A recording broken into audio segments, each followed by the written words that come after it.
In this video, we're discussing the first step to starting a business, how much money you need, and how to quit your 9 to 5.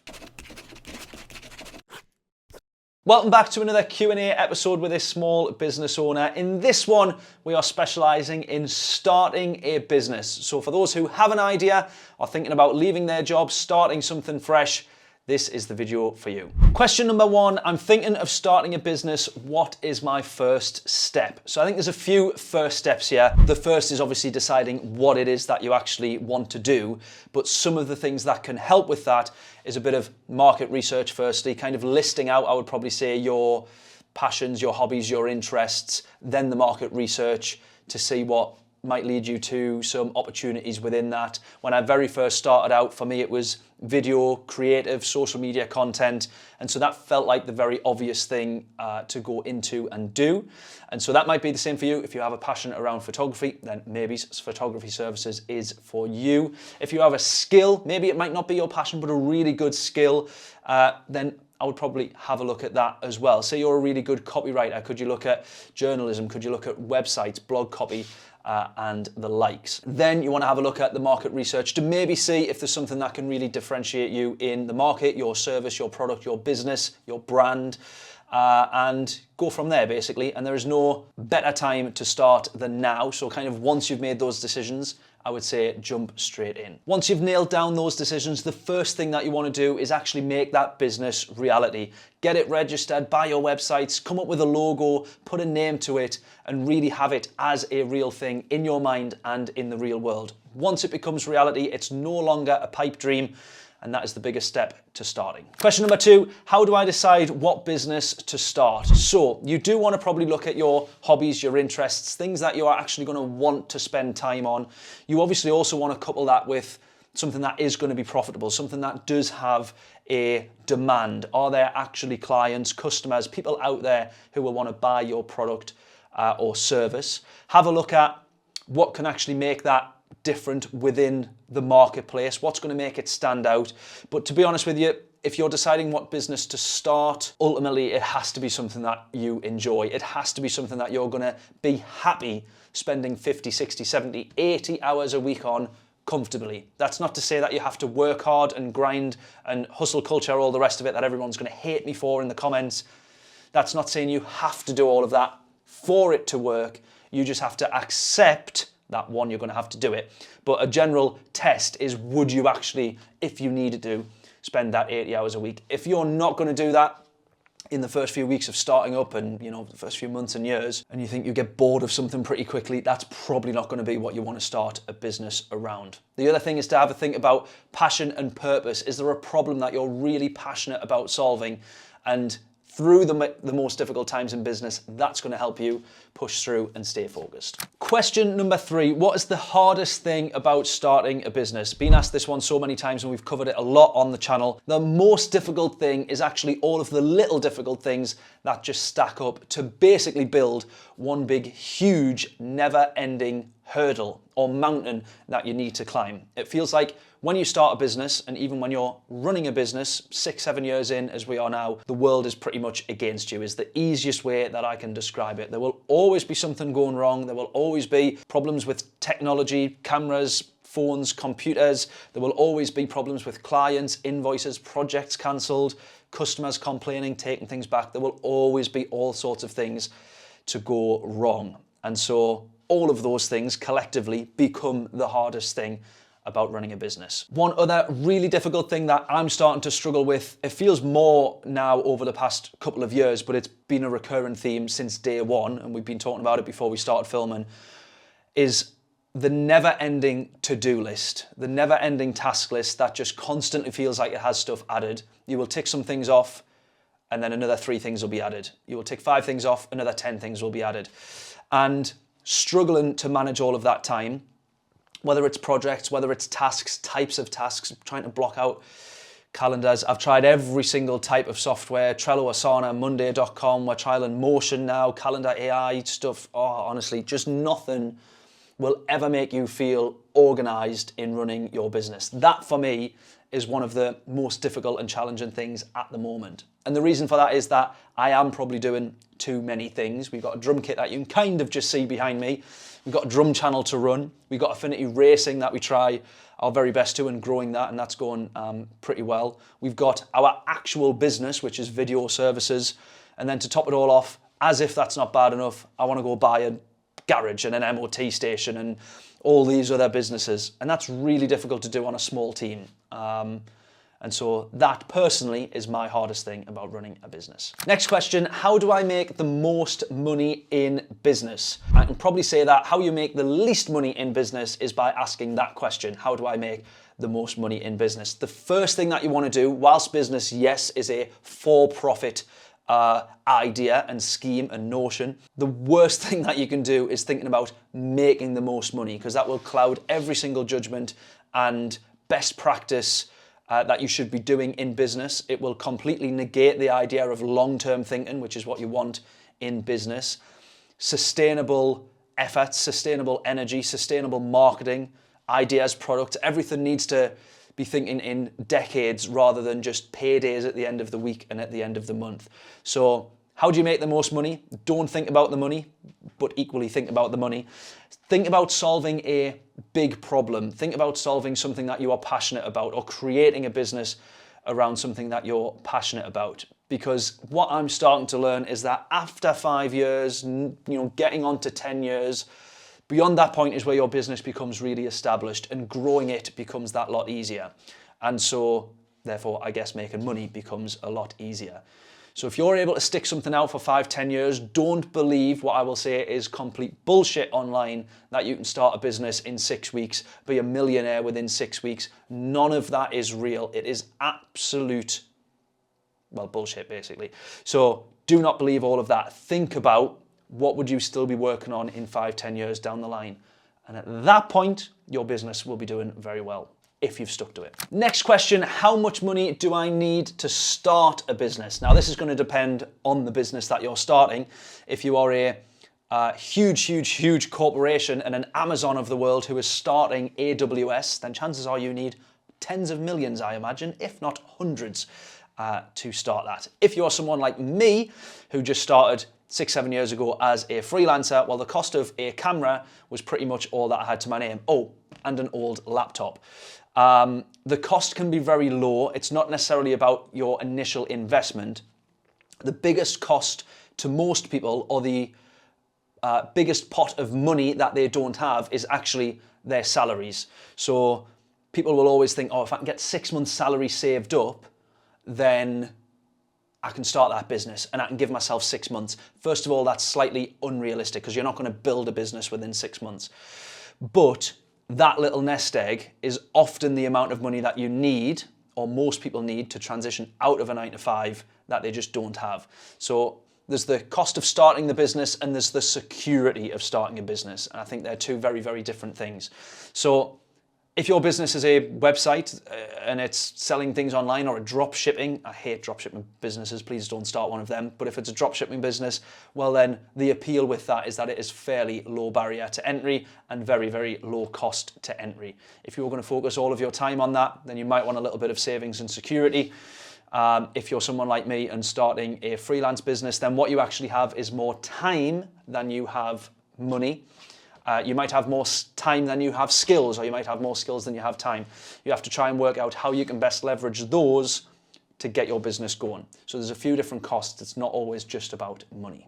Next question, how long does it take before my business is successful? Now, this is going to depend on the business, on all sorts of things, and external factors and internal factors, such as yourself and how much time and how you're going to run the business and grow it.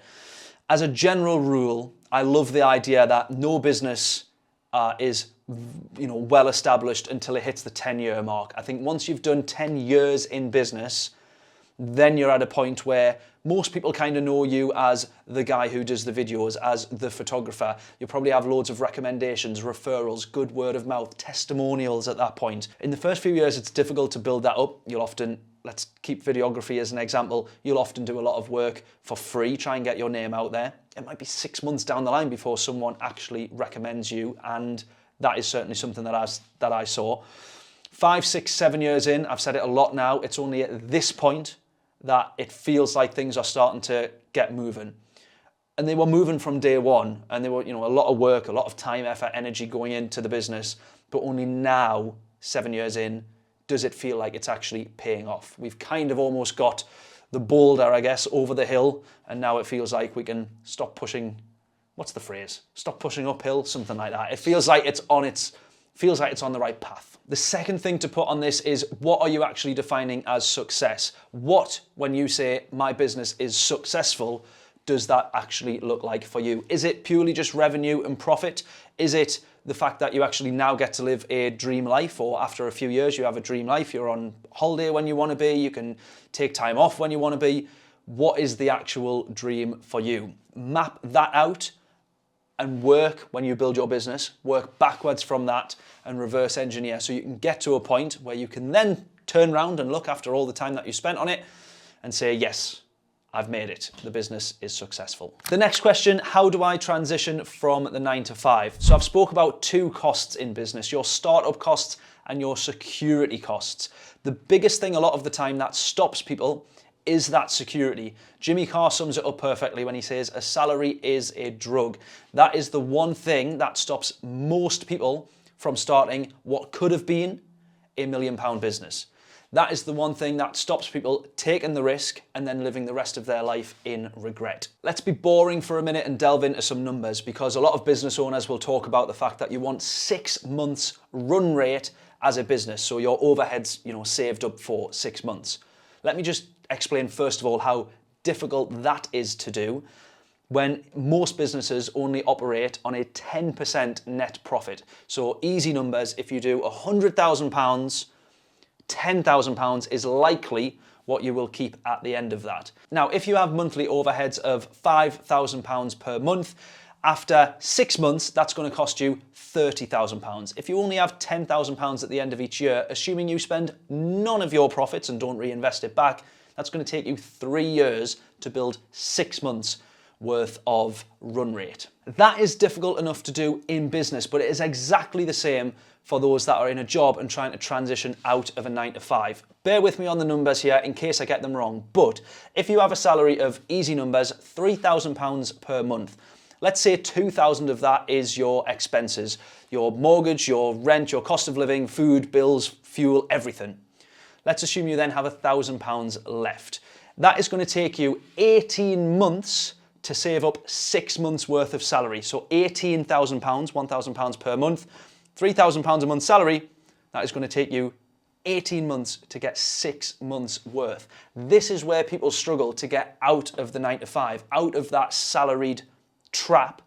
And so the soonest and earliest possibility that you have to start your business on the 5 till 9, so you work 9 till 5 and you do the 5 till 9, that kind of theory, I absolutely recommend doing that. And I wish I did that instead of just going from dropping out of a job, I actually got made redundant, but going straight into starting a business. And the drop off was unbelievable. The first year and a half, 2, probably 3 years, every penny that I made went back into camera equipment, lighting equipment, everything that I needed to actually just run the business. Very, very difficult to do. And so try and run the business on the outside of your 9 to 5. And then once you get to a point where you maybe think, right, I can kind of go full time, I've got enough savings-ish, then go with it, take the gamble. My absolute favorite saying from Gary Vee, I have many, the guy is my absolute hero, and I was hopped up on Gary Vee when I got made redundant, and that he is the reason that I went and actually started the business that I did as early as I did. You can always get another bullshit job. Next, and possibly final question, what do I not know about business now that I should know before starting? Unbelievable question this, love this one, because there's so much that I did not know about business when I started. Everything is a first time, everything is a learning curve, everything is a lesson, everything is a regrettable mistake, and then you get past it and you move on, you go, I'll not make that mistake again, I'll add that to my contract, I'll not let that client not pay me and do 3 months worth of work and all that sort of stuff. All the mistakes that I made, Those are the things that you don't know. And the problem is that you're not going to know them until you find them out. And to a degree, having somebody tell you and avert you away from those mistakes is almost a mistake in itself. There's a lot of business coaches out there. There's a lot of people selling courses and blueprints and masterminds. They're all good stuff. And I'm absolutely all for mentors and learning and progressing yourself. But having somebody almost push you away from all of the mistakes, I feel can also be fairly dangerous. You're not going to have that mentor to kind of coach you through business the entire time. At some point, you're going to need to make a decision for yourself. And it's almost like when you go bowling. I don't know who bowls like that. When you go bowling and you have the barriers up on the side, at some point, you just need to put it in the gutter and accept that you need to keep it on the track. And business is kind of the same. I don't think that I would run a business as well now if I didn't have the first 3 years, which were horrific. I cannot stress how horrific they were. The fact that I actually carried on afterwards is, I still don't know how I am and running a business and how I did carry on. Very nearly many times wanted to throw in the towel. And that, I feel, is the most valuable part of business, is the things that you don't know. So I do love that question, and I wish I could give a more direct answer, but I also kind of feel like the things you don't know are the things that you're going to learn, and you just have to learn them the hard way. I really hope that that makes sense. Final question, and I absolutely love this question and this debate. Can anybody run a business? I love the debate of, are you born being an entrepreneur or can you be taught? I love that debate, nature versus nurture. I was at one point very much of the opinion that it is only a certain set of people that can run a business and they're born that way and all the rest of it. I actually now fundamentally disagree with that and myself, my old previous opinion, because there's so much that I've learned in the past 1.5 to 2 years that has transformed how I run a business, view business, my mindset towards business, my ideas for future businesses. And I think the way that I would have done it from the start, or just my internal intuition, which was probably slightly wrong, wouldn't be as good as the way that I would run a business now today, if that makes sense. So there's a lot of things that I've learned. I do think that genuinely anybody can run a business. Should anybody run a business? Probably not. There is a fantastic clip from Patrick Bet-David, who says most people actually earn more being number 2 through to number 6 at a company, and that being, the top and lonely at the top and it's not for everyone. I absolutely agree with all of that. On the same hand, I agree with Simon Squibb, a great clip I seen from him the other day, saying, should anyone run a business? He's saying yes. I agree with that. But then also saying, when people go, oh, it's really tough running a business, as I've done in this whole video, it's really tough running a business. And he says, well, great, hand it to all your employees then. And then the business owners go, no, I'll not do that. It's difficult. It is borderline impossible. You are absolutely in the minority. But the reason that no business owner will let their business go is because it is so worth it, if that makes any sense. And that is definitely where I'm at with all of this.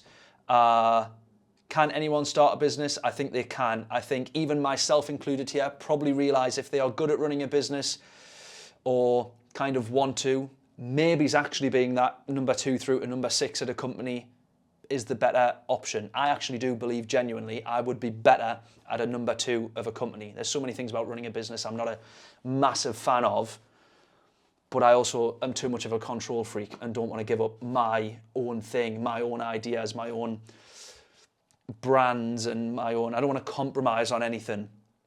So running my own business is the only option. I hope that makes sense. And on that somber note, that is the end of this video. Really hope that you've enjoyed it. If you've got any questions that you'd like to ask about starting a business, growing a business, marketing a business, and everything else to do with business, then drop your questions in the comments below. I will absolutely answer them in the next episode, and make sure to subscribe for plenty more.